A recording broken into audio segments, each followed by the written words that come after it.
Sikap tegas disampaikan oleh Rektor Universitas Udayana dengan terbitnya Peraturan Menteri Pendidikan, Kebudayaan, Riset, dan Teknologi atau Permendikbudristek Nomor 30 Tahun 2021 tentang pencegahan dan penanganan kekerasan seksual atau PPKS di perguruan tinggi. Di tengah pro dan kontra, pihak UNUT memilih untuk bersikap mendukung dan mengapresiasi terbitnya Permendikbudristek seperti ditegaskan oleh Rektor UNUT, Profesor Dr. Insinyur Inyoman Gede Antara, M.Eng IPU, pihaknya dengan tegas menyatakan mendukung. Selain itu, kata Profesor Antara, permen ini dinilai sudah sangat komprehensif dan jelas, tegas dan lengkap, diatur bagaimana harus pencegahan dan penanganan kekerasan seksual.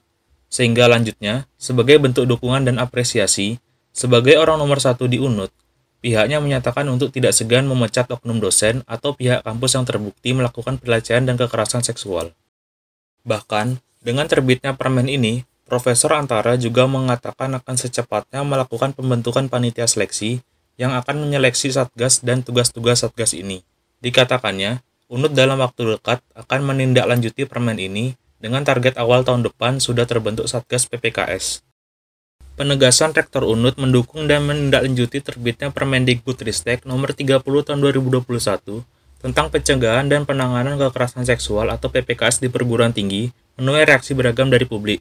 Kali ini, reaksi atas sikap dukungan dan apresiasi Rektor UNUT yang baru datang dari Lembaga Bantuan Hukum atau LBH Bali. Menyikapi pernyataan Rektor UNUT, Direktur LBH Bali, Nikade Fani Primaliraning, mengingatkan kepada Rektor baru, yakni Profesor Antara terkait banyaknya kasus kekerasan seksual yang terjadi di kampus yang dipimpinnya. Selain mengingatkan, LBH Bali juga menagih sikap dukungan terhadap terbitnya Permendikbudristek Nomor 30 Tahun 2021 yang disampaikan kepada pengganti rektor lama, Profesor Raka Sudewi, untuk segera menuntaskan kasus lama. Survei itu, kata Fani, dihimpun oleh Seruni dan BEM PM UNUT dan kemudian datanya diolah oleh LBH Bali. Menurutnya, dari hasil survei yang dihimpun Seruni dan BEM PM UNUT, kemudian datanya diolah oleh LBH Bali, ditemukan adanya 42 korban kekerasan seksual terhadap perempuan yang terjadi selama tahun 2020. Sayangnya, dari puluhan kasus itu, kata Fani, tidak satu pun kasus kekerasan seksual yang selesai, alias tidak ada tindak lanjut. Bahkan, kata Fani, dari 42 kasus tersebut, tak satu pun berujung pada pelaporan ke pihak berwajib. Bahkan makin mengejutkan, dari total 42 kasus secara detail, Direktur LBH Bali, Nikade Fani Primaliraning, menyebutkan para pelakunya berasal dari latar belakang beragam. Adapun dari data hasil survei, kata Fani, para pelaku kekerasan seksual pada perempuan di UNUT itu meliputi oknum mahasiswa sebanyak 34 orang, oknum dosen sebanyak 5 orang, pedagang sekitar kampus 1 orang, dan buruh bangunan di kawasan kampus UNUT sebanyak 1 orang. Semua kasus kekerasan seksual terjadi di era kepemimpinan Rektor UNUT yang lama, atau selama rentang waktu 2020 lalu.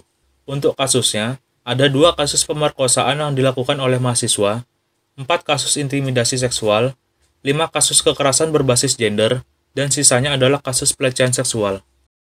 Bahkan, dari 42 kasus tersebut, tak satu pun berujung pada pihak berwajib, apalagi ditangani pihak kampus UNUT. Sedangkan untuk 2 kasus pemerkosaan misalnya, Imbu Fani, pelakunya adalah mahasiswa yang hubungannya dengan korban adalah pertemanan. Namun lagi-lagi, meski sudah sampai tahap ada sidang etik, tetapi sampai hari ini belum jelas hasilnya. Sederet kasus dan pelakunya juga tak diseret ke jalur hukum.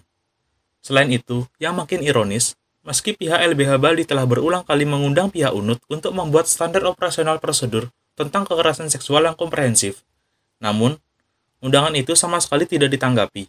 Termasuk yang makin disesalkan, kata Fani, para mahasiswa yang melakukan survei dan advokasi kasus kekerasan seksual justru diintimidasi.